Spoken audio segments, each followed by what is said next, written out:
দাওয়াতের তৎপরতা সেটা প্রত্যাখ্যানের ফলশ্রুতিতে আবার তাদের মধ্যে আযাব, মানে এই কওম যেগুলো উল্লেখ করা হয়েছে এদের ছাড়াও আরো অনেক কওমের কথা আল্লাহ বলেছেন ওয়াকুলুনা বাইনা যালিকা, আরো অনেকের কথা আছে যেগুলো স্পষ্ট হয়তো কোরআনে উল্লেখ করা নেই কিন্তু কোরআন ইঙ্গিত দিয়েছে। তো হযরত ইব্রাহিমের পরেই যে ইব্রাহিম আলাইহিস সালামের সাথে লূত আলাইহিস সালামের কাহিনী আসে, তারপরে একদম শেষে গিয়ে আসে মোটামুটি সোহাব আলাইহিস সালাম। সোহাব আলাইহিস সালামের পরপরই যে কাহিনী আছে আমাদের সামনে উল্লেখ হয় কোরআনে কারিমে, সেটা হচ্ছে হযরত মূসা আলাইহিস সালামের। মনে থাকবে এটা? হ্যাঁ, কওমে নূহ, কওমে আদ, কওমে সমুদ, কওম ইব্রাহিম। ইব্রাহিম আলাইহিস সালামের কওম নেই, উনি নিজের কওম ছিল, আবার অন্য কওমে তিনি দাওয়াত দিয়েছেন। ওনার একটা ইউনিভার্সাল, উনি আন্তর্জাতিক নবী ছিলেন উনি। তারপরে লূত আলাইহিস সালাম, এরপরে শুআয়ব আলাইহিস সালাম, তারপর হচ্ছে একদম মূসা আলাইহিস সালাম। মূসা আলাইহিস সালাম পর্যন্ত এই একটা সিস্টেম, আল্লাহ পাকের কুদরতি সিস্টেম ছিল, এটা এখানে এসে শেষ। মূসা আলাইহিস সালাম থেকে ইতিহাসের প্যাটার্নটা ভিন্ন দিকে মোড় নিয়েছেন, আমি একটু পরে সেটা বলতেছি। তো আল্লাহ পাক এই ক্ষেত্রে মূসা আলাইহিস সালামের একদম আগমনের আগ মুহূর্তে সর্বশেষ যিনি ছিলেন নবী, তিনি শুআয়ব আলাইহিস সালাম। মূসা আলাইহিস সালামের ঘটনার আগে যে নবী, উনি কে? হযরত শুআয়ব আলাইহিস সালাম।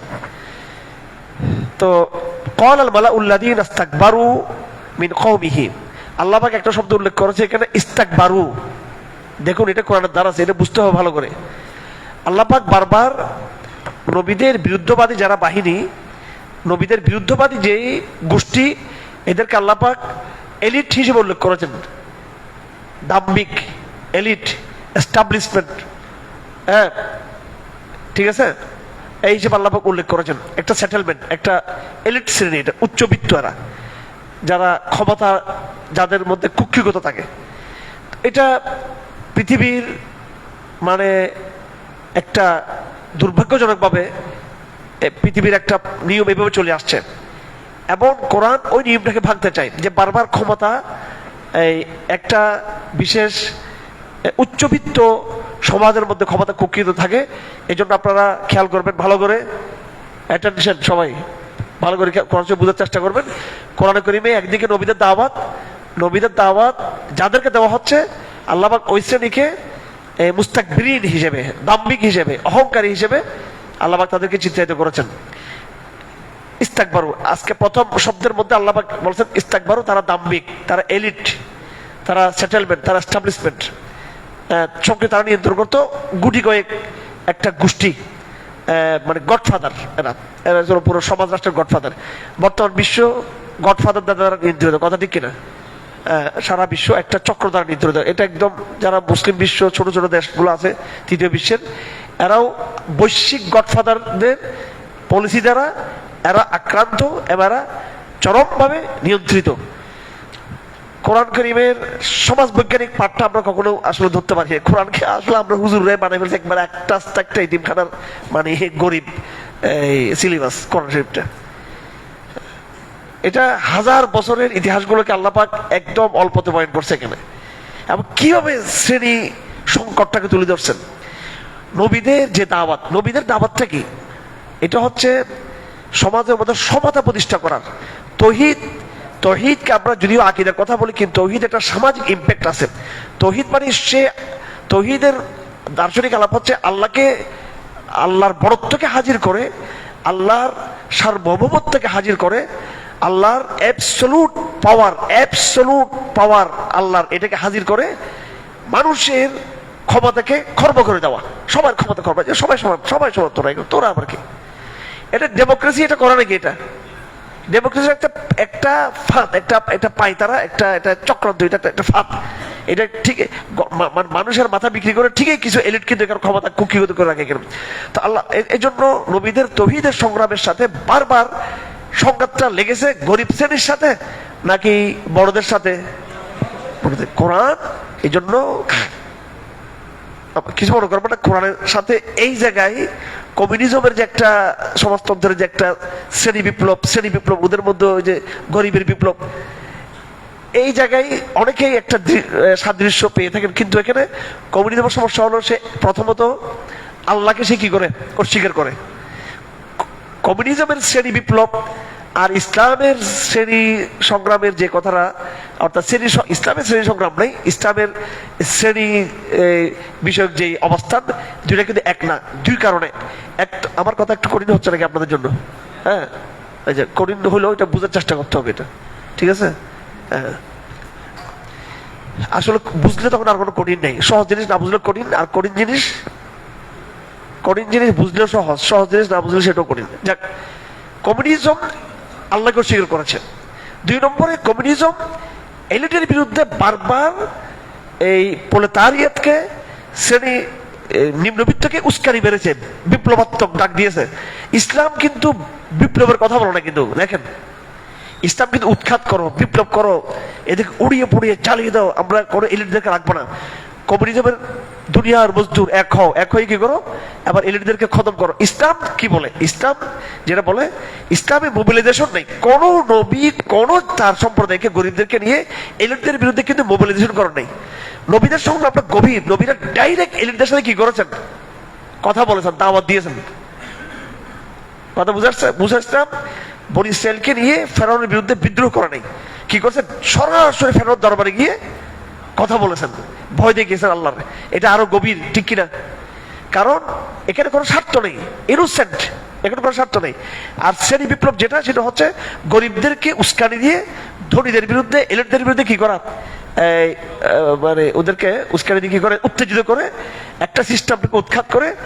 এটা এক স্বৈরতন্ত্রকে উৎখাত করে আরেকটা স্বৈরতন্ত্র আসে। এই যে কমিউনিজম রাশিয়ার জারদেরকে উৎখাত করলো, যারা যেটা জুলুম করেছে তার চেয়ে হাজার হাজার গুণ জুলুম করছে এই তথাকথিত এই শ্রমিকদের বিপ্লব, কৃষকদের বিপ্লব। এরা আরো বেশি জুলুম করছে, বলশেবিক বিপ্লব। কথা ঠিক কিনা? এরা, হ্যাঁ, যারা বেশি জুলুম করছে কি বলশেবিক বিপ্লব, এরা বেশি জুলুম করছে, এরা বেশি জুলুম করছে বেশি। তো ইসলাম এতটুকু মিল আছে কমিউনিজমের সাথে যে এলিটকে ইসলাম টার্গেট করেছে, এলিটকে। কিন্তু এলিটের বিরুদ্ধে কোনো কনস্পাইরেসি করতে বলো নেই, এলিটের বিরুদ্ধে কোনো ষড়যন্ত্র করতে বলো। আমাদের দেখেন, একটা কথা বলে আমি জাস্ট বুঝের জন্য বলতেছি, ভাই বিএনপিকে ইসলাম করতে হবে, তাই বলি একেবারে বটবাই লাগায় টাগায় মানি ল্যাংটা ফ্যাংটা বেইজ্জত করে এইভাবে ফেসবুকে দরকার তো হাইপ তোলার দরকার নেই। তো আমার মাইন্ড, আমি কথাটা বুঝে জন্য বলতেছি, এটা বলবো যেরকম বিএনপি ক্ষমতা আসছে, এগুলো তো আরেক সবগুলো তাগুত ফন্তার বাইরে না। কেউ এদেরকে ভয় করার পাত্তা দেওয়ার কি, এদের থেকে বড় জল্লাদদেরকে আমরা পাত্তা দিলে এগুলোর কি ভয় করবার কথা, সেটা না। কিন্তু আমরা যেভাবে সমালোচনা করি কারো, এমনকি আওয়ামী লীগের সমালোচনা করার সময় আমরা একেবারে মানে ল্যাংটা হয়ে মানে হয়ে যাই আমরা একবারে,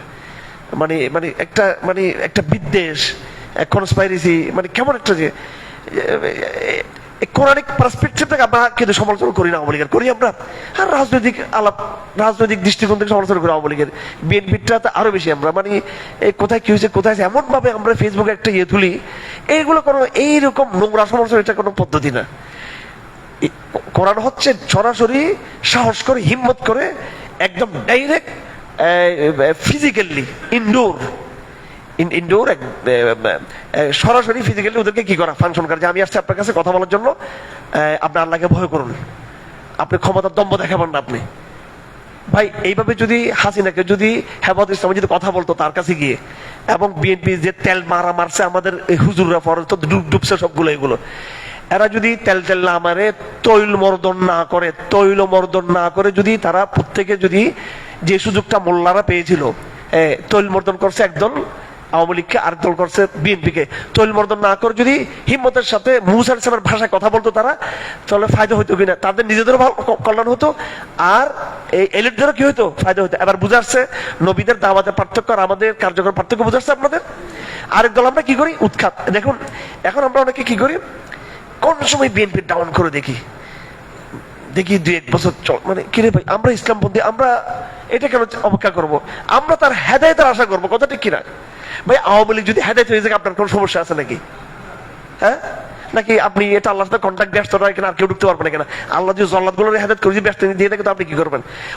ওয়াসি ছিল খুনি, হ্যাঁ, কাকে খুন করছে? হামজা ইবনে আব্দুল মুত্তালিবকে খুন করছে।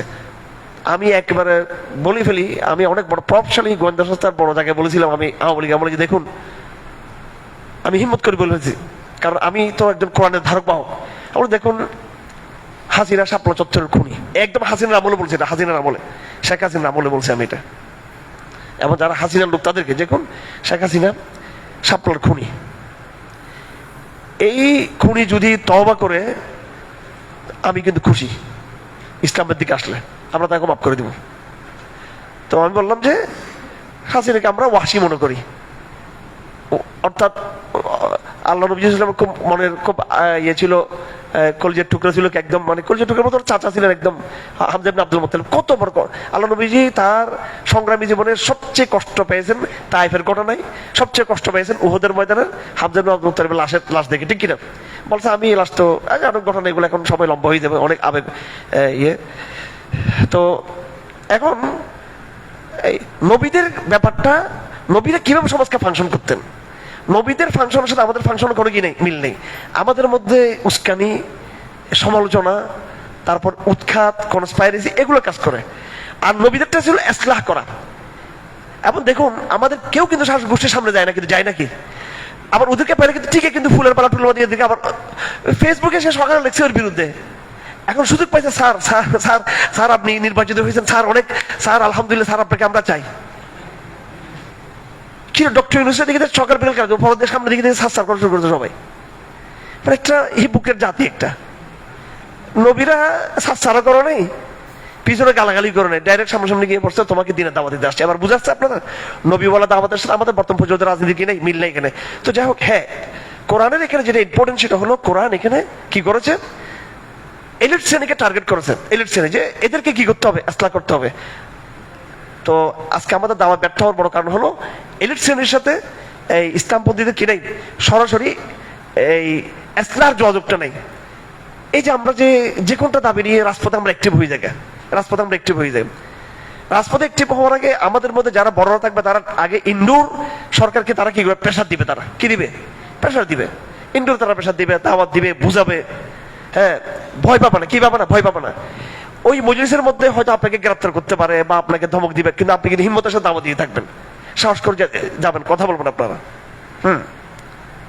আমাদেরকে অনেকেই, আপনাদের অনেকের খুব বেশি বেশি জাতপন্থী কতগুলো আছে, খুব নিজেকে গ্লোবাল মানহাজের খুব বহুত কিছু মনে করে, বলে হারুন সাহেব তো গোয়েন্দা সংস্থার সাথে ইয়ে করেছে, হারুন সাহেব ডিজিএফ এর সাথে কথা বলে, হারুন সাহেব এনএস এর সাথে কথা বলে, হারুন সাহেব সরকারের সাথে কথা বলে। তা আমি এবারও এই সরকার আসার পরও দেখুন, আমি সব সরকার আমলে কিন্তু আমি আলহামদুলিল্লাহ, আমি আজকে আল্লাহকে সাক্ষী রেখে বলছি, আমাকে রাজপথও দেখবেন এদের বিরুদ্ধে অন্যায়ের কথা বলতেছি, আবার আমি ইনডোর এদের সাথে আমি কথা বলি, যোগাযোগ করে আমি কথা বলি, আমি এটা এখনো করি, সেটা এখনো করি।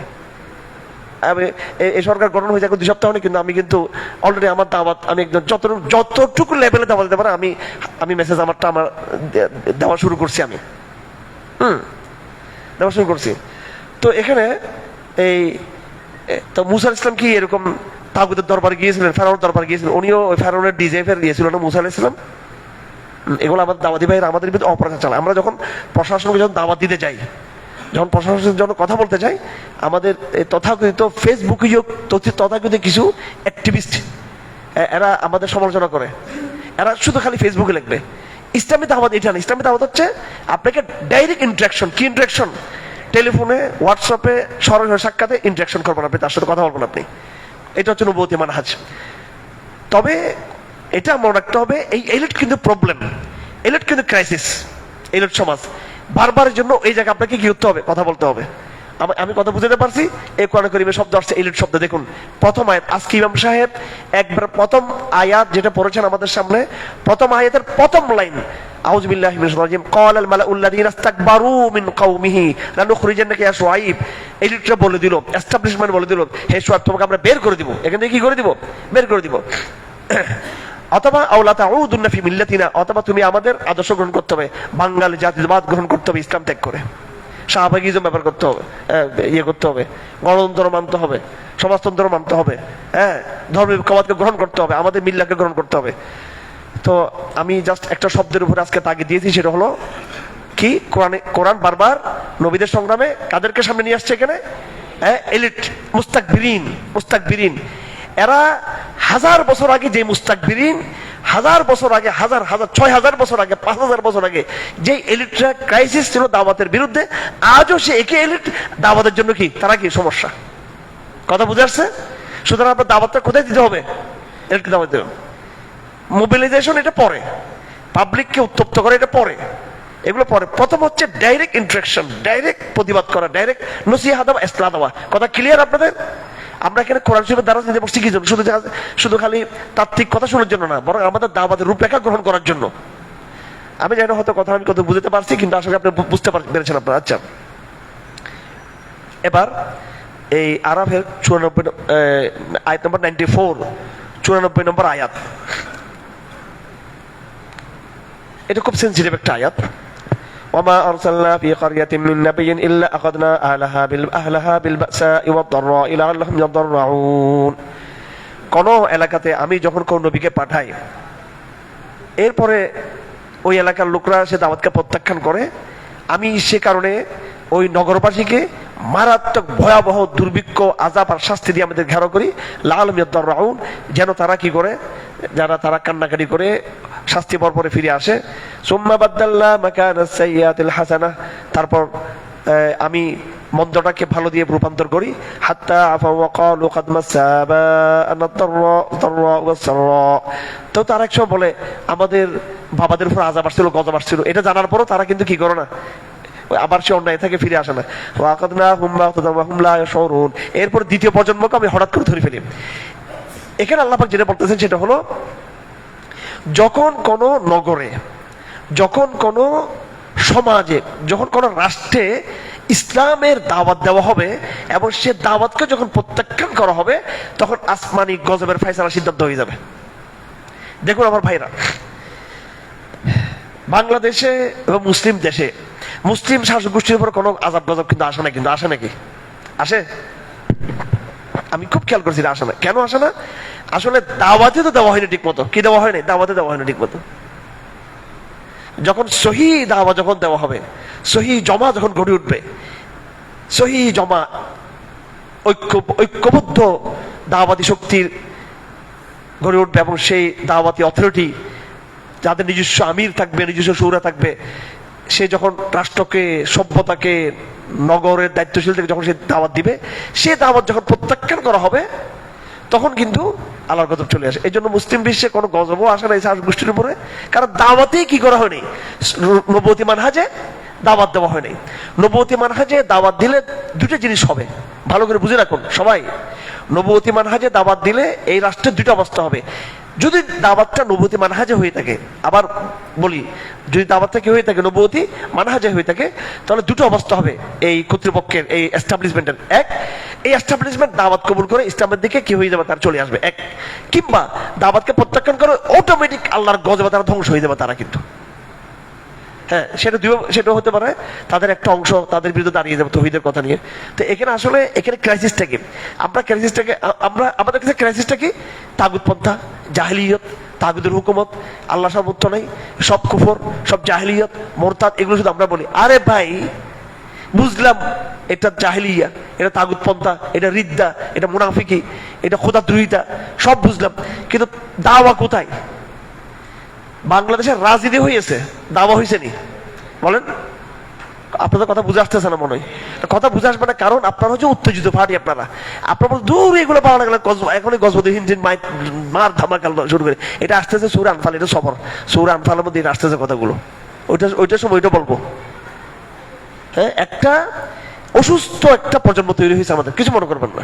একটা অসুস্থ প্রজন্ম, ইবাদত কালামের ধার ধারে না, দাওয়াত বুঝে না। এবং ইদানিং আমি দেখতেছি এই কথিত এই গ্লোবাল জেহাদিজমের কথা বলে বাংলাদেশে, এরা আমাদের দাওয়া শব্দটাকে তারা কি করে, মারাত্মক ক্রিটিক করে। বলে এক শ্রেণীর লোক, মানে আমাকে বুঝে আর কি, আমাদেরকে বলে এরা দাওয়ার কথা বলে তরুণ প্রজন্মকে জিহাদ বিমুখ করতেছে।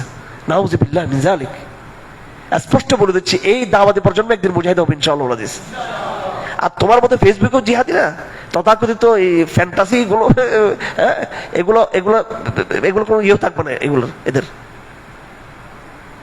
কোনো ভবিষ্যৎ থাকবে না এদের। দাওয়াতের কোনো বিকল্প নেই। আমার সামর্থ্য দাওয়াত দেওয়া, হ্যাঁ, এরপরে বাকি কাজটুকু আল্লাহ করে দিবেন, আমার যেটা করতে হবে সেটা করে দিবেন।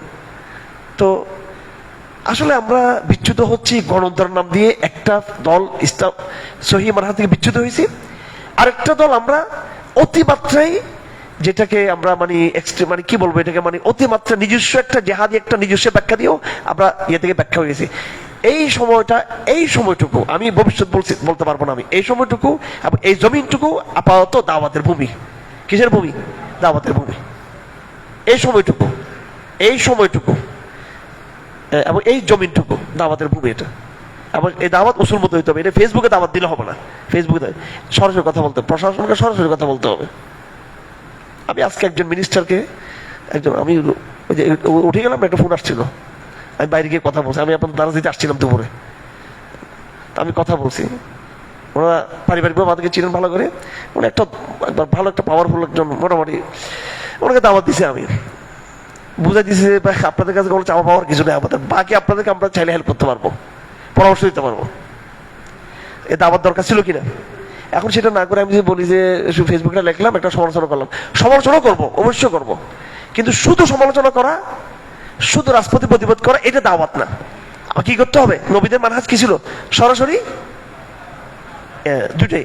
আবার আমি এটা বলতেছি না যে আপনি শুধু খালি দাওয়াত দিবেন আর কোনো প্রতিবাদ করবেন, সেটা প্রতিবাদ হবে, আমরুল মারুফ হবে, নেহি মুনকার হবে, সবকিছু হবে। সামগ্রিক দাওয়াতটা একটা কি? দাওয়াত কি এক পদ্ধতি নাকি? দাওয়াত কি নির্দিষ্ট কোনো পদ্ধতি সীমাবদ্ধ? দাওয়াতের নানা পদ্ধতি আছে। আমি সরাসরি সাক্ষাৎ করছি, দেখি যে কোনো খবর নেই, পাত্তা নেই, এগুলোর গ্রহণ করতেছে না, দুর্বল করতে। তখন আমি রাজপথে আমার শক্তি দেখাবো ইনশাআল্লাহ। তখন ঠিক আছে, তখন শক্তি দেখাবো। এরপরে সময়ে সময়ে সংকট যেদিকে গড়ায় সেদিকে যেন সর্বাবস্থার জন্য আমাকে তৈরি থাকতে হবে আমাকে। ঠিক আছে, একদম কথা না শুনলে সর্বাত্মক বিপ্লবের জন্য আমাদের তৈরি থাকতে হবে। ঠিক আছে, আমরা একেবারে বিনয়ের সাথে দাওয়াত দিব, শাসক গোষ্ঠীকে বিনয়ের সাথে দাওয়াত দিব, ইসলাহ করব, উইদাউট কনস্পাইরেসি, উইদাউট রেভলিউশনারি কোনো ইয়ে ছাড়া, আমরা কোনো বিপ্লবাত্মক ইয়ে ছাড়া আমরা এটা ইয়ে করতে থাকবো। বাট আমাদের দাওয়াত প্রত্যেক নয়, আমাদের তৃতীয় চতুর্থ প্যাটার্নও থাকবে যে আমরা যে কোনো সময় কিন্তু দাওয়াত প্রত্যেক আমরা কিন্তু বিপ্লবের জন্য কিন্তু আমরা কি থাকবো সবটুকু। এরপরে উহুদ বদর যেগুলো আছে তো আমাদের, নাকি নাই? এগুলো সব পথ খালি আছে আমাদের জন্য, নাকি নাই? কথা পরিষ্কার এখানে। কিন্তু আপনি প্রথমেই কি আপনি সংখ্যাতে চলে যাবেন আপনি? সুতরাং আমাদের দেশের এটা হলো যে আমরা নবুয়তের মানহাজ থেকে দূরে, এই সূরা আরাফের মধ্যে সব নবীদের কাহিনী এখানে আল্লাহ পাক নিয়ে আসছেন এইভাবে। তো এখানে দুটো কথা, একটা হলো শাসক গোষ্ঠীর জন্য, একটা হলো সাধারণ যারা আমরা দাওয়াত দিব। আমাদের মানহাজটা ঠিক করতে হবে। কি করতে হবে? আমাদের মানহাজটা হবে কি? ডাইরেক্ট দাওয়াত দেওয়া। কি দেওয়া? ডাইরেক্ট দাওয়াত দেওয়া। আরেকটা কথা আল্লাহ পাক বলছেন এস্টাবলিশমেন্টকে লক্ষ্য করে, এস্টাবলিশমেন্ট, যে যখন দ্বীনের দাওয়াত তোমাদেরকে দিয়ে দেওয়া হবে, দ্বীনের দাওয়াত যখন গ্রহণ করবে না, আল্লাহ পাক তোমাদেরকে কি করবেন? হ্যাঁ, তোমাদের গজব চলে যাবে। আল্লাহ পাক কখনো এই অনিসলামিক সরকারগুলোকে নিরঙ্কুশ বছর পর বছর কিন্তু আল্লাহ কি করবেন না? ক্ষমতা দিয়ে রাখবেন না। গাদ্দাফির পতন হয়েছে কিনা? সাদ্দামের পতন হয়েছে কিনা? হাফেজ আসাদের পতন হয়েছে কিনা? ওর বাচ্চার নাম কি, যেটা কি হয়েছে? হাফেজ সিরিয়াতে বিপ্লব হলো, বাশার আল আসাদ। আপনারা তো ওর আব্বা হাফেজ আল আসাদ, আমরা তো আরো আগে থেকে জানি। ওর আব্বা ছিল আরো ইয়ে ছিল। তো শাসক গোষ্ঠী তার হোসনে মোবারকের পতন হয়েছে। এরপরে বুতফলিক, আলজেরিয়া, তিউনিসের সবগুলো পতন হয়েছে। আমাদের শেখ হাসিনা পতন হয়েছে। আল্লাহ পাক কিন্তু আলটিমেটলি কিন্তু ধ্বংস করে প্রত্যেকটা ফেরাউনকে আল্লাহ পাক কান ধরে ধরে কিন্তু নামাবে। যে ফেরাউন হবে আল্লাহ পাক তারা কানটা ধরে নামাই দেবে কিন্তু লাস্টে। তো এটা হবে, আল্লাহ পাক কেউ ছাড় দিবে না। হ্যাঁ, দাওয়াত যখন আসবে, দাওয়াত প্রত্যাখ্যান হলে আলটিমেটলি আল্লাহ একটা গজব আসবে। কিন্তু এটা দেরি হচ্ছে আমাদের দেশে, এটা আল্লাহর প্রতিশোধটা। কেন? যেহেতু নবুয়তের মানহাজ আমরা দাওয়াতটা দিই না। আমার কথাগুলো বুঝাচ্ছেছে আপনাদের? আমরা তো ওই যে বিপ্লবের পড়াশোনা করি, ফেসবুক আর অনলাইনে পড়ি। আমরা বিভিন্ন সুন্দর সুন্দর দামি দামি বই আমরা নিই। কোরআন শরীফে তো নাস্তিকরা ইতিম বানাইছে, আমরা ইতিম বানাইছি। এখানে কোরআন শরীফে কি আছে? কিছু নেই এখানে মনে করি আমরা এখানে। অত সবকিছু কোরআন শরীফে আছে। আর আরেকটা বিষয়, অর্থনৈতিক বিষয়। ইসলামী দাওয়াতের সাথে অর্থনৈতিক একটা ফায়দা আছে। আল্লাহ পাক বলেন সূরা আয়াত নম্বর 96, ولو أن أهل القرى آمنوا واتقوا لفتحنا عليهم بركات من السماء والأرض ولكن كذبوا فأخذناهم بما كانوا يكسبون ولو أن أهل القرى آمنوا, নগরবাসী যদি ঈমান আনে, তাকওয়া অর্জন করে, লাফাতাহনা আলাইহিম বারাকাতিন মিনাস সামা, আসমান থেকে বারাকাত দিয়ে দিব। সুবহানাল্লাহ। তাহলে রাষ্ট্র যারা চালাতে চায়, একেবারে এই কথাগুলো এই শাসক গোষ্ঠী শোনা উচিত। এই শাসক গোষ্ঠীর জন্য দুইটা কথা গেছে। এক নম্বর, ইসলামী দাওয়াত গ্রহণ না করলে আলটিমেটলি সে আল্লাহর গজবে পড়ে যাবে, টুডে টুমোরো, যে কোনো সময়, দেরি হোক কাছে হোক। আরেকটা হলো, যদি এই নগরবাসী এই সরকার, এই রাষ্ট্র যদি তাকওয়া অর্জন করে, আল্লাহ পাক তাদের অর্থনৈতিক সমৃদ্ধিও দিয়ে দিবেন। আল্লাহ পাক লাফাতাহনা আলাইহিম বারাকাতুম মিনাস সামা ওয়াল আরদ, আমি আসমান জমিনে রিজিকের সব দরজা খুলে দেব তাদের জন্য। আমি যখন কি থাকবে? ইসলামী শরিয়া থাকবে। কি থাকবে? ইসলামী শরিয়া। আফগানিস্তানে রিজিকের দরজা সব খুলে গেছে কিনা? আলহামদুলিল্লাহ। হ্যাঁ, বাস এটাও খুব জরুরি। 100 নম্বর আয়াত পর্যন্ত আল্লাহ পাক নবীদের কাহিনী বলেছেন। এরপর আল্লাহ পাক বলতেছেন নূহ আলাইহিস সালামের কাহিনী শেষ। নূহ, হুদ, লূত, তারপর কি সালেহ, শুআইব, ইব্রাহিম, সব কথা বলার পরে আল্লাহ পাক বলতেছেন তিলকাল কুরআন আকুসু আলাইকা মিন আমবাইহা ওয়া লাকাদ জাআতুহুম রুসুলুহুম বিল বায়িনাত ফামা কানু লিয়ুমিনু বিমা কাযাবু মিন ক্বাবল কাযালিকা ইয়াতবাউ আল্লাহু আলা কুলুবিল কাফিরিন ওয়া মা ওয়াজাদনা লিআকতারিহিম মিন আহদ ওয়া ইন ওয়াজাদনা আকসারুহুম লাফাসিকিন।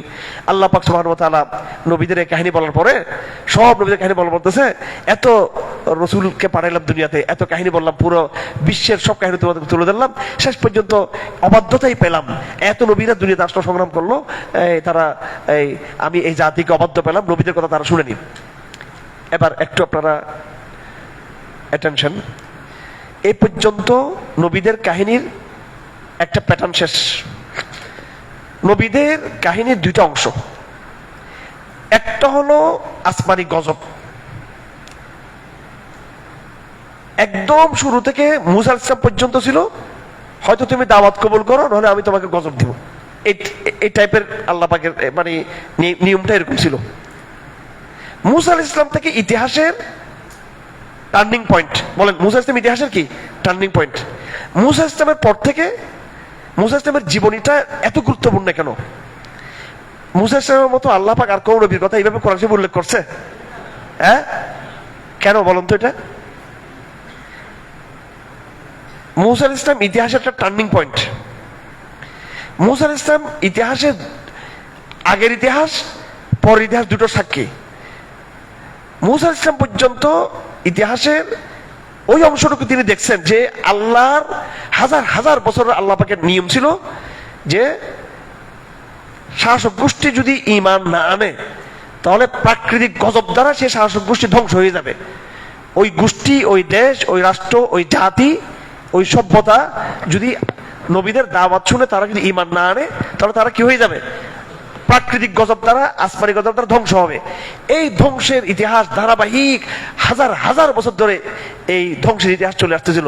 নবীদের দাওয়াত প্রত্যাখ্যান হয়েছে, আসমান থেকে গজব এসেছে, কখনো পাথর, কখনো চিৎকার, কখনো তুফান, কখনো বৃষ্টি, কখনো এক এক সময় এক একটা গজব আসছে।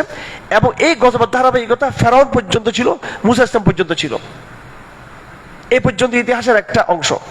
তারপরে মূসা আলাইহিস সালাম যখন নাকি নদীর ওপারে যখন চলে গেছেন, তখন ইতিহাসের অন্য প্যাটার্নে চলে গেছে। মূসা আলাইহিস সালাম থেকে নিয়ে এই পর্যন্ত আর কিয়ামত পর্যন্ত আর প্রাকৃতিক গজব কিন্তু কি হবে না, জালেমদের উপর প্রাকৃতিক গজব আসবে না। বুঝছেন? ওমা এটা কি আবার? তুই জালেমদের বিরুদ্ধে মুসলমানরাই গজব, ঠিক আছে? জালেমদের বিরুদ্ধে কারা গজব? কারণ মূসা আলাইহিস সালাম থেকে আল্লাহ পাক একটা মুসলিম প্রজন্ম তৈরি করে ফেলছেন। তাওরাত চলে আসছে। কি চলে আসছে? তাওরাত চলে আসছে। এবার তো তাওরাত আসার পরে এবার একটা সংবিধান চলে আসছে, একটা মুসলিম জাতি গড়ে উঠে গেছে। যদিও তারা অবাধ্যতা ছিল, বনী ইসরাইল অবাধ্যতা, বিভিন্ন বিয়াদবি তারা করছে, কিন্তু আল্লাহ পাক তাদেরকে এক্সট্রা করে টোরে ঠিকই আবার তাদেরকে একটা সুন্দর জায়গায় নিয়ে গেছেন। বনী ইসরাইলের সবাই মুসলিম হয়ে গেছে ইউশা বিন নুনের নেতৃত্বে, তালুতের নেতৃত্বে, দাউদের নেতৃত্বে, সুলাইমানের নেতৃত্বে এবং নবীদের নেতৃত্বে বহু বছর পর্যন্ত ইহুদিরা কিন্তু কি ছিল? ঠিক ছিল। এবং আল্লাহ পাক সুবহানাহু ওয়া তাআলা তাদেরকে নেতৃত্ব দিয়েছেন। তো এই যে তখন থেকে আগের যেই গজবের যে একটা তীব্রতা ছিল, ওইটা কমে গেছে আল্লাহ পাকের। কারণ এখন মুসলিম জাতি গড়ে উঠছে, এখন মানব জাতি ইসলামের দাওয়াত তারা কি করছে? কবুল করছে। মানব আগে তো মানব জাতি দাওয়াত কবুল করে নাই। ইরাকের নবী পাঠিয়েছেন, ইরাকের লোক দাওয়াত শুনে নাই। ইয়ামানের লোক আল্লাহ পাক নবী পাঠিয়েছেন, আরবে পাঠিয়েছেন, মিশরে পাঠিয়েছেন, সব জায়গায় নবী পাঠিয়েছেন। আল্লাহ পাক দাওয়াত গ্রাহ্য হয় নাই, আল্লাহ পাক আসমানে গজব দিয়েছেন। মূসা আলাইহিস সালামের পর থেকে, মূসা আলাইহিস সালামের মধ্যে আল্লাহ পাক আগের ধারাবাহিকতায় ফেরাউন পর্যন্ত গজব দিয়েছেন। পরবর্তী যখন তাওরাত আসছে, এরপরে গিয়ে আর আযাব ওইভাবে আযাব আসছে, আল্লাহর আযাব তো কেউ পর্যন্ত চলতে থাকবে কিছু কিছু, কিন্তু ওই রকম যে আযাবের যে তীব্রতা, কথা না শুনলে মাইন, কথা না শুনলে মাইন, আসমানি মাইন, ওইটা কিন্তু আর নাই। তো ওইটা কি? কারণ যেহেতু একটা মুসলিম জাতি তৈরি হয়ে গেছে, এই মুসলিম জাতি ওই কাফেরদের বিরুদ্ধে জিহাদ করবে তারা। এবার এই শুরু হয়ে গেল জিহাদ। কখন থেকে? মূসা আলাইহিস সালামের, ইউশা বিন নুনের পরবর্তী তালুতের সময় থেকে, তালুত, দাউদ, এই যে শুরু হয়ে গেল জিহাদের বিধান। কারণ মুসলমান জাতি নিজেই কাফেরদের বিরুদ্ধে একটা কি কথা বুঝে আসছে আপনার? আপনি এটা আশা করে বসে থাকিয়েন না যে আমি দাওয়াত দিছি, ঠিক আছে সুবহানাল্লাহ সুবহানাল্লাহ করি, জিবরাইল সেটা পাথর তার মানে দিকে ঠিক করে দিবে, কিচ্ছু করবে না জিবরাইল সেখানে। আপনাকে দাঁড়াতে হবে, আপনাকে কি করতে হবে? দাঁড়াতে হবে, আপনাকে জাতিকরণ করতে হবে, আপনাকে দল ইয়ে করতে হবে, আপনাকে এই তাওহীদের কাফেলা তৈরি করতে হবে আপনাকে, এবং লড়াই আপনার সাথে হবে। আসমানি গজব আর আসবে না, মুসলমানদের পথকে মসৃণ করবে, তাদের পথকে তার পরিষ্কার করবে, জঙ্গল মুসলমানের সাফ করবে। আবার এটা মুসা ইসলামের জামানা থেকে, এগুলো কোরআন শরীফের কথা। এগুলো সূরা কাসাস দেখে নেবেন আপনারা ভালো করে, আপনারা এরপরে সূরা আরাফ দেখে নেবেন, শেষ পর্যন্ত বিস্তারিত মুসা ইসলামের কথা এখানে উল্লেখ হয়েছে। আমি আজকে আর বেশি আলাপ করবো না। সুবহানাল্লাহ, ঠিক আছে, অনেক লম্বা আলোচনা।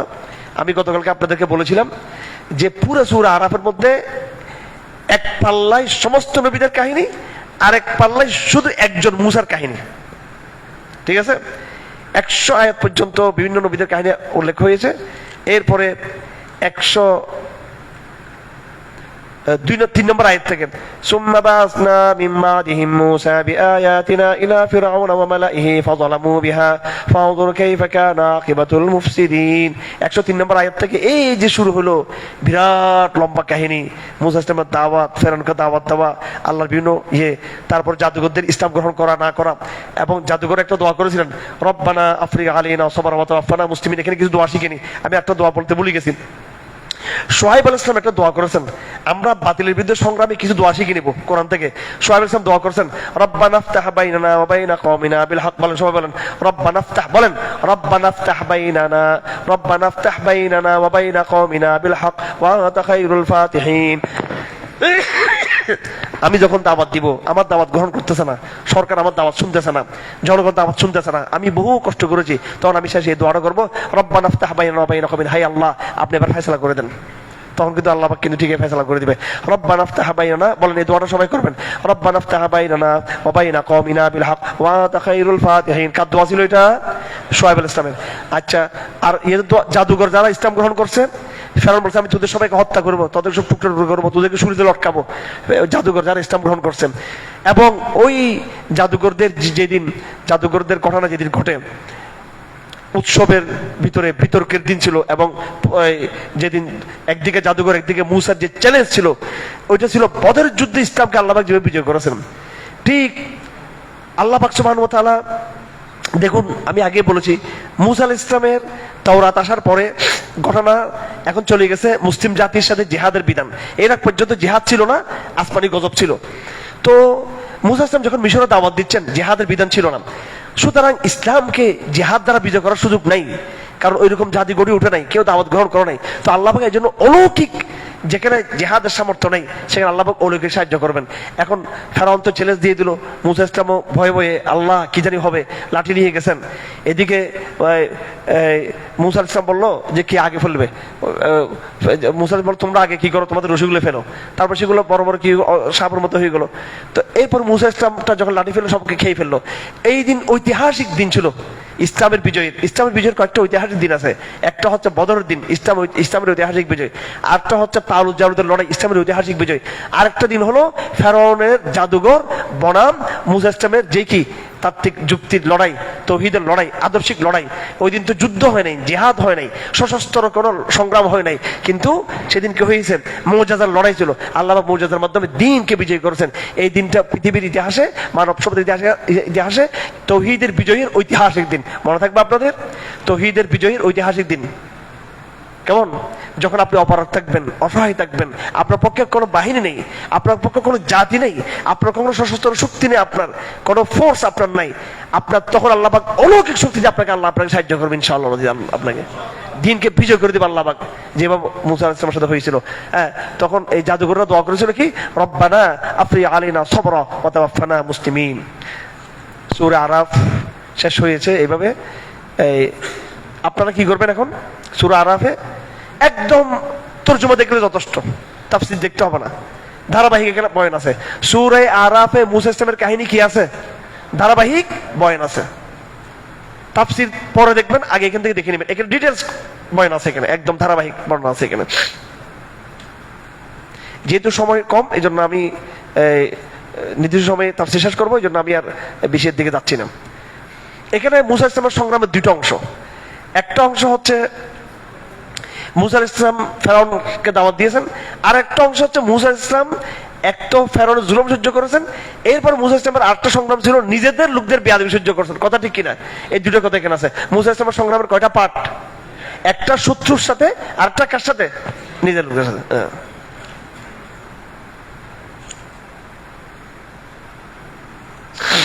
আল্লাহু আকবার।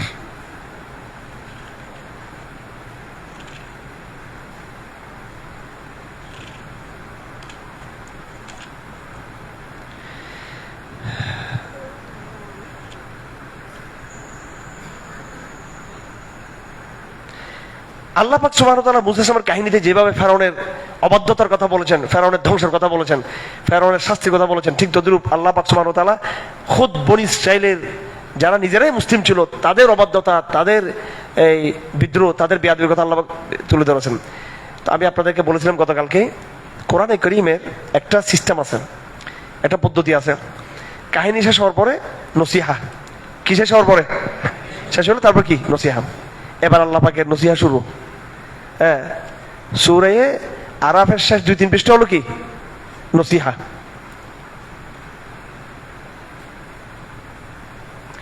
وَإِذْ أَخَذَ رَبُّكَ مِنْ بَنِي آدَمَ مِنْ ظُهُورِهِمْ ذُرِّيَّتَهُمْ وَأَشْهَدَهُمْ عَلَى أَنفُسِهِمْ أَلَسْتُ بِرَبِّكُمْ قَالُوا بَلَى شَهِدْنَا أَنْ تَقُولُوا يَوْمَ الْقِيَامَةِ إِنَّا كُنَّا عَنْ هَذَا غَافِلِينَ।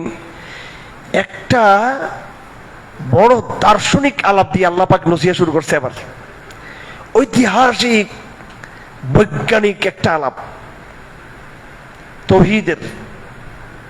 দেখুন, আল্লাহ পাক যদি কাহিনীর আলাপ শেষ, মুসা ইসলামের কাহিনী আপনারা দেখে নেবেন, অনেক কথা এখানে, এত কথা বললে রাত 2টা বাজবে এখানে, এখন আমি শর্টকাট করতেছি। এবার সূরা আরাফের কয়টা পার্ট বলছিলাম আমি, 3টা পার্ট, একটা ভূমিকা, আরেকটা কাহিনী, আরটা হচ্ছে কি নসিহা।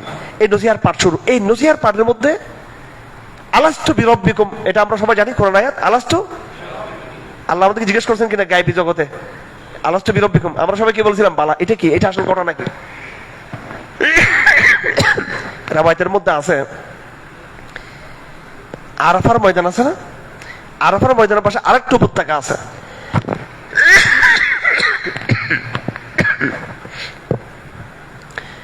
আল্লাহ পাক সমস্ত বনি আদমকে একত্রিত করছে। কেউ কেউ বলছে ফিজিক্যালি একেবারে মাঠে নিয়ে আসছে, আবার এমন বর্ণনা আছে যে এটা আল্লাহ পাক গায়বী জগতে করছে। আদম থেকে কিয়ামত পর্যন্ত যত বনি আদম তৈরি হবে, সমস্ত বনি আদমকে আল্লাহ পাক কি করছেন, হাজির করছে। ও ভাই রে ভাই, এতগুলো বনি আদমকে কেমনে কোথায় হাজির করছে আল্লাহ পাক, কেমনে?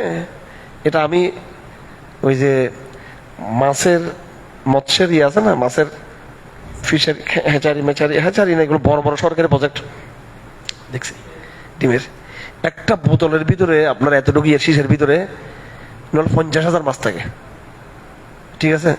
একের কি বালুকোনা মতো ছোট ছোট ছোট ছোট ছোট ছোট মাছের ইয়েগুলো, পোনা দেখছেন তো, মাছের পোনা।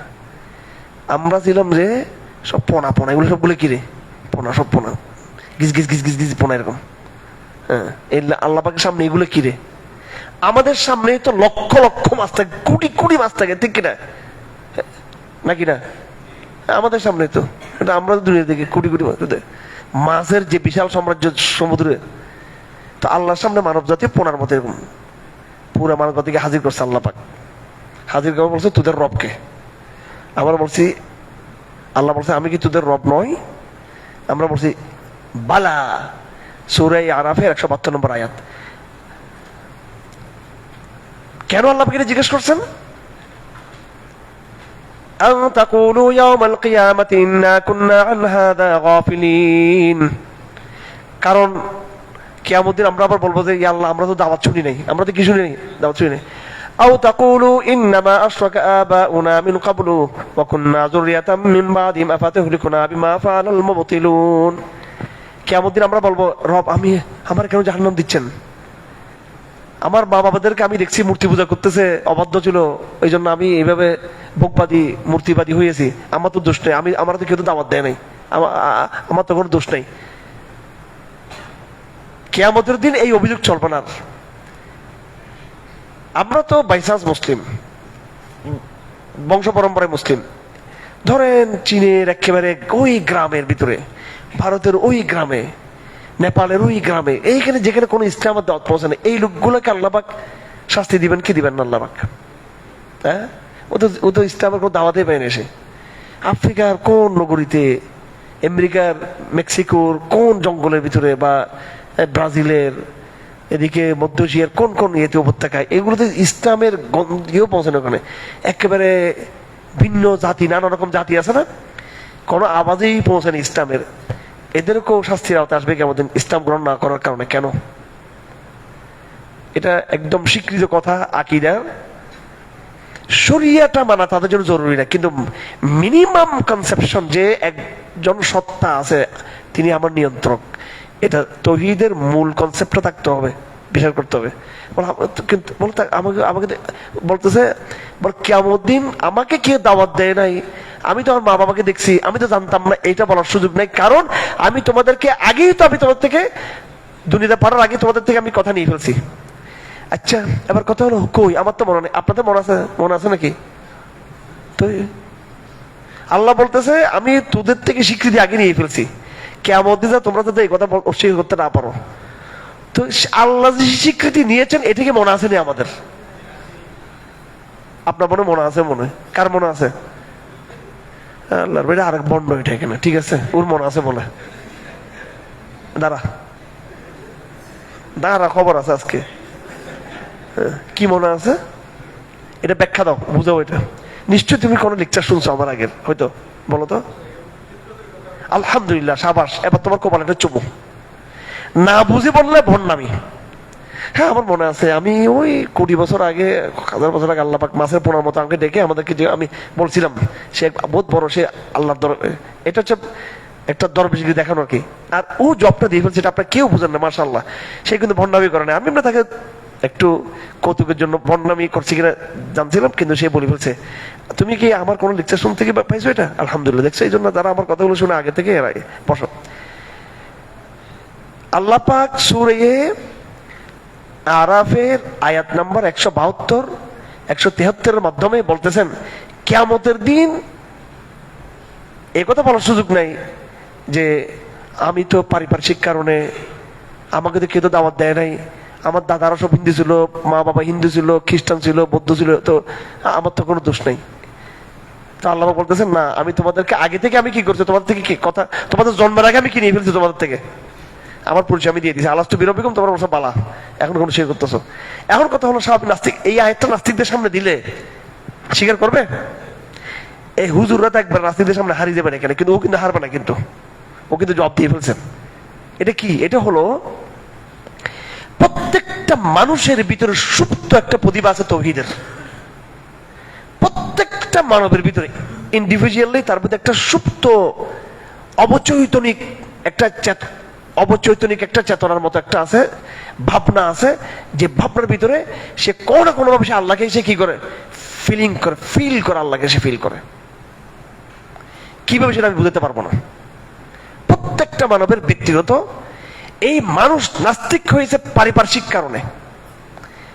এই জন্য পারিপার্শ্বিকতা বাদ দিয়ে প্রত্যেকটা মানুষ চিন্তা করতে, আসলে আমি কোথেকে আসতাম, কোথায় যাচ্ছি, আমি মানব, আমি তো সবকিছু বুঝি, আমি উদ্দেশ্যবিহীন কি সৃষ্টি, আমি এই মিনিমাম এই রিয়েলাইজেশন গুলো আসলেই, তো উপলব্ধি গুলো আসলেই মানুষ বুঝে যে কিছু একটা দ্বারা আমি নিয়ন্ত্রিত। সে হয়তো আল্লাহর নামটা না বলুক, এক ওয়াক্ত নামাজ না পড়ুক, কারণ কেউ তো তার দাওয়াত দেয় নাই, সে মুমিন, সে একটা গায়বী সত্তাকে সে কি করেছে, স্বীকার করেছে।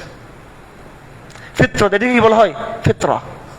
আল্লাহ নবী বলেছেন কুল্লু মাউলুদিন ইউলাদ আল ফিতরাহ ওয়া আবাওয়াহু ইউহাউইদানিহি ওয়া ইউনাসসিরানিহি ওয়া ইউমাজ্জিসানিহি, হ্যাঁ, কামা তুনতাজুল বাহিমাতু কামা তুনতাজুল বাহিমা হাল তুহিসসু ফিহিম জাদআ।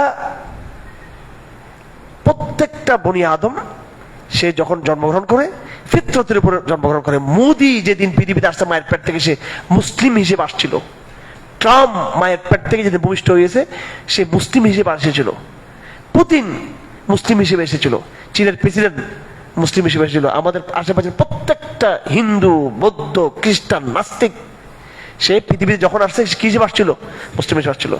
যদি তাকে একাকে ছেড়ে দেওয়া হতো, মা বাবার পরিবেশ ছাড়া, সামাজিক পরিবেশ ছাড়া, অবশ্যই তার রিয়েলাইজেশন দ্বারা সে আল্লাহ, হয়তো আল্লাহ নামটা সে বলতে পারতো না। একজন দার্শনিক বলেছিলেন, ওনার নাম রিনান ভাই, জাতীয় একটা নাম, উনি বলছেন যে মানব জাতি আল্লাহকে চিনে আল্লাহ এই শব্দটা জানার আগেই। বুঝেন না? মনে আল্লাহ শব্দটা পড়ে আসছে না, বলে এর আগে মানুষ মনে মনে একটা সত্তাকে জানতো আল্লাহকে। একটা সত্তা আমাকে জানাতে ভাই, তৌহিদ আগে থেকে ছিল। মানব জাতির প্রথম যেই সিভিলাইজেশন যেটা ছিল মানব জাতির সভ্যতার, এই এরা ঘুরতো ইয়ে করতো, কিন্তু একটা সত্তা, একটা মহান রবকে তার অটো মানতো। অটো সেন্স, এটা হচ্ছে কি অটো সেন্স, অটো স্বয়ংক্রিয় একটা ভাবনা। স্বয়ংক্রিয় কি ভাবনা? বাংলাদেশের নাস্তিকদের জেনে রাখা উচিত, রবীন্দ্রনাথ ঠাকুরকে যখন জিজ্ঞেস করছে যে আল্লাহকে মানেন, স্রষ্টা বলছে আমি কখনো কখনো স্রষ্টা আমি কি পাই, অস্তিত্ব পাই। আমি প্রায় দার্শনিক এরকম স্রষ্টাকে চিনতে পেরেছে এরকম। কিন্তু বেয়াদবগুলো রবীন্দ্রনাথের মতো দুষ্টরা এটা চিনলো, কিন্তু এটা আমলে আনেনি আর কি। যাই হোক, রবীন্দ্রনাথ ঠাকুরের বাঁচার ইয়ে, কারণ এর তো ভারতবর্ষে অনেক আলেমদের সে কি পেয়েছে, সুবোধ পেয়েছে, ওইটা ভিন্ন জিনিস। আমি জানি না আলাপটা আমি আজকে আপনাদেরকে বুঝতে পারতেছি কিনা।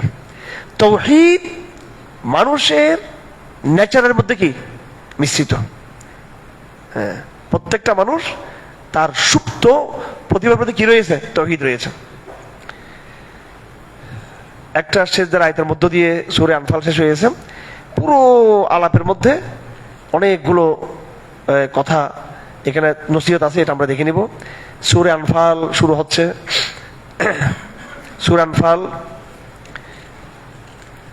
আনফালের আজকে 5টা পৃষ্ঠা পড়া হয়েছে। কয় পৃষ্ঠা? 5 পৃষ্ঠা। আগামীকালকে সূরা আনফাল সূরত হবে, একসাথে শুরু হবে। এই দুইটা আয়াত জিহাদ সংক্রান্ত আয়াত। সূরাতুল আনফাল মুফাসসিররা বিভিন্ন তাফসীর করে, আমি আমার জায়গা থেকে বলি, এটা হচ্ছে ইসলামের military science, Quranic military science.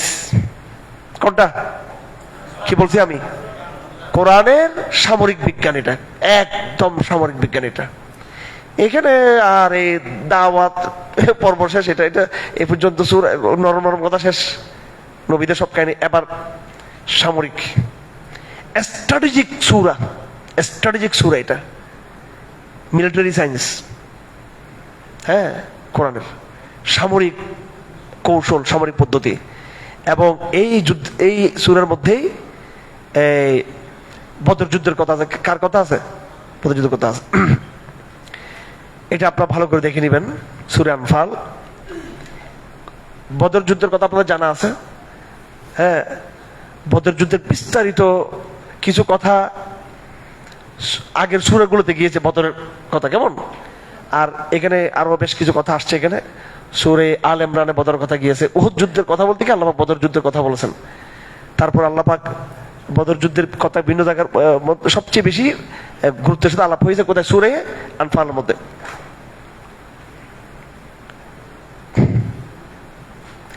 শুরু হয়েছে গনিমতের মাল দিয়ে। কি দিয়ে? ইয়াসআলুনাকা আনিল আনফাল, তারা তোমাকে জিজ্ঞেস করবে কি সম্পর্কে? গনিমত সম্পর্কে। এখানে একটু অর্থনীতির আলাপ আছে। আবার এটা মিলিটারি সায়েন্সের চ্যাপ্টার। কোনটা? সূরা আনফাল, সামরিক চ্যাপ্টার এটা। কিন্তু এখানে কি আছে? অর্থনীতি আছে। একটা রাষ্ট্রের সামরিক বাহিনী, একটা রাষ্ট্রের সামরিক অ্যাক্টিভিজম, এটার সাথে অর্থনীতি কি থাকে? সম্পর্ক থাকে। যুদ্ধলব্ধ মালে গনিমত, যুদ্ধলব্ধ কি মাল গনিমত, যারা তোমার নিরাপত্তার জন্য হুমকি, থ্রেট, যারা আগ্রাসী শক্তি, এদেরকে পরাজিত করে এদের সম্পত্তিগুলো তোমার কুক্ষিগত হবে।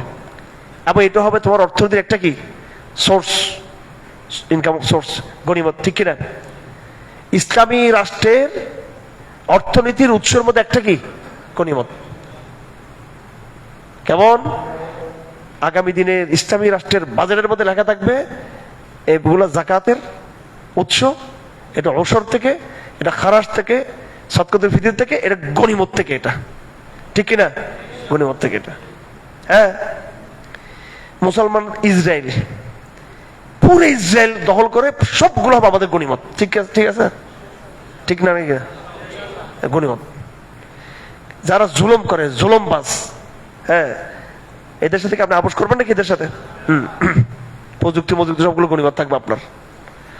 তো ইয়াসআলুনাকা আনিল আনফাল, এটা এমন সামরিক আলোচনা যে সামরিক আলোচনার মধ্যে অর্থনীতি এখানে কি গুরুত্বপূর্ণ। সুতরাং জিহাদের সাথে ইসলাম অর্থনীতি একটা কি আছে, বুঝাচ্ছে আপনাদের? বিরাট সম্পর্ক আছে। কিন্তু জিহাদ ইসলাম অর্থনীতির একটা উৎস, ইসলাম অর্থনীতির কি কথা বুঝাচ্ছে আপনাদের? হ্যাঁ, উম্মতের মধ্যে জিহাদের, দেখুন জিহাদের জায়গায় আমি কিন্তু মুজাহিদ, আবার এতক্ষণ আমি দাওয়াতের কথা বলছি কিন্তু নরম নরম ভাষায়, কিন্তু এখন আমি তো কোরআনের সাথে আমার চলতে হবে নাকি? কোরআনকে ক্রস করে চলবেন আপনি? আমি আগে আপনাদের আবেগ ঠান্ডা করছি কিনা? এখন কিন্তু আবার আবার আবেগের জায়গায় আবার চলে আসছে। এখানে কোরআন আমাকে বদর দিকে নিয়ে গেছে। কোথায় নিয়ে গেছে আমাকে? এতক্ষণ ছিলাম আমি মিশরে ছিলাম। কোথায় ছিলাম? মুসা ইসলামের সাথে মিশরে ছিলাম, নরম নরম। এখন এখন কোথায় চলে আসছি? বদর ময়দান চলে আসছে। এখানে কিছু করার আছে আমার ভাই? কিছু করার নাই। হ্যাঁ, কোরআন যেদিকে নেই সেদিকে চলবো। আচ্ছা, আমি দু একটা মূলনীতি আপনাদেরকে বলি এখানে। এই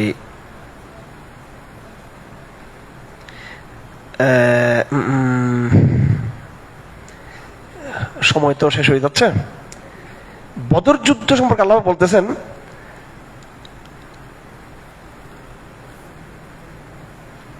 وَإِذْ يَعِدُكُمُ اللَّهُ إِحْدَى الطَّائِفَتَيْنِ أَنَّهَا لَكُمْ وَتَوَدُّونَ أَنَّ غَيْرَ ذَاتِ الشَّوْكَةِ تَكُونُ لَكُمْ وَيُرِيدُ اللَّهُ أَن يُحِقَّ الْحَقَّ بِكَلِمَاتِهِ وَيَقْطَعَ دَابِرَ الْكَافِرِينَ। বদর যুদ্ধের পুরো আলাপের মধ্যে দুটো বিষয়। কয়টা বিষয়? দুটো বিষয়।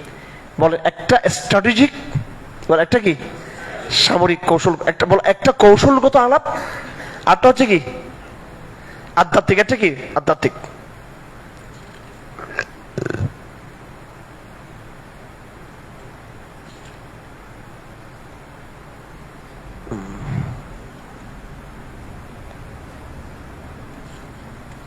আচ্ছা,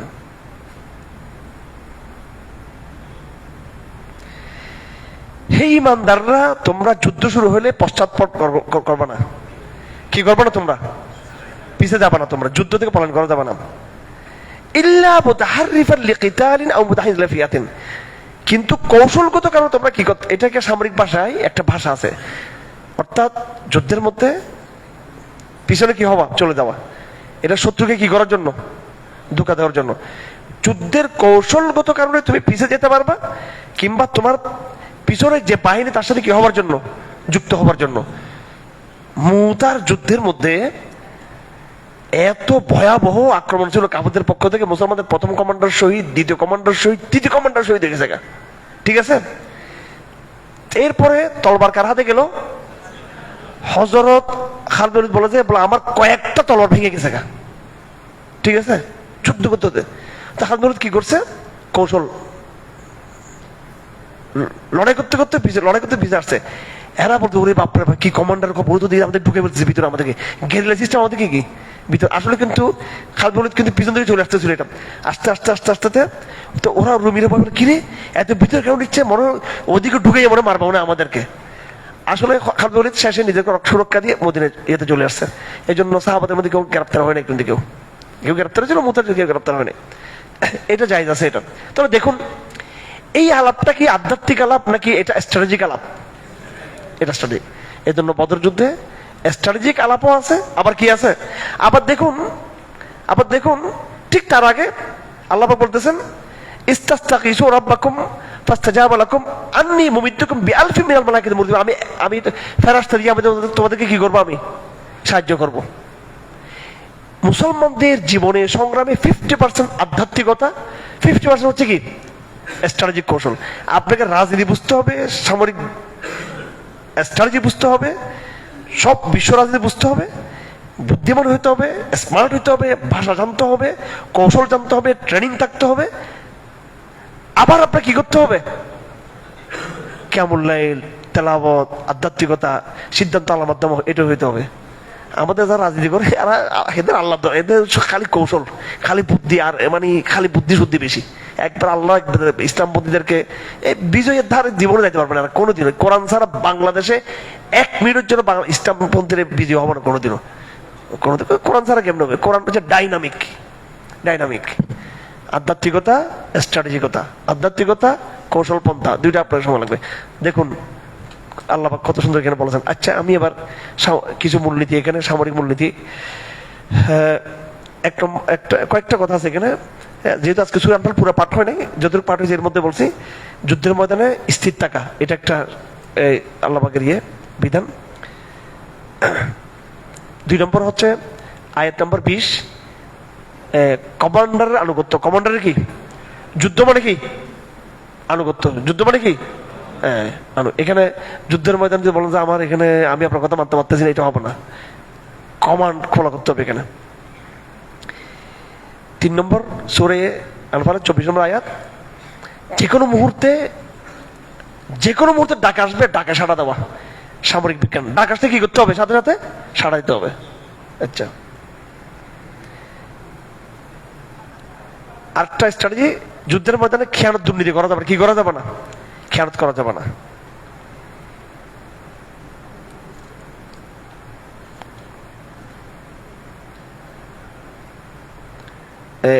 যেহেতু সূরা আনফালটা পুরো পাঠ হয় নাই, মাত্র কিছু আসছে, আমি বাকি আলাপগুলো আগামীকালকে করবো। মানে এখানে আলাপটা জমবে না, এই জন্য যে ও আলামু থেকে আরো কিছু কথা আসছে সূরা আনফালের মধ্যে, এগুলো কালকের জন্য রয়ে গেছে, ইনশাল্লাহ এগুলো তুলে ধরবো।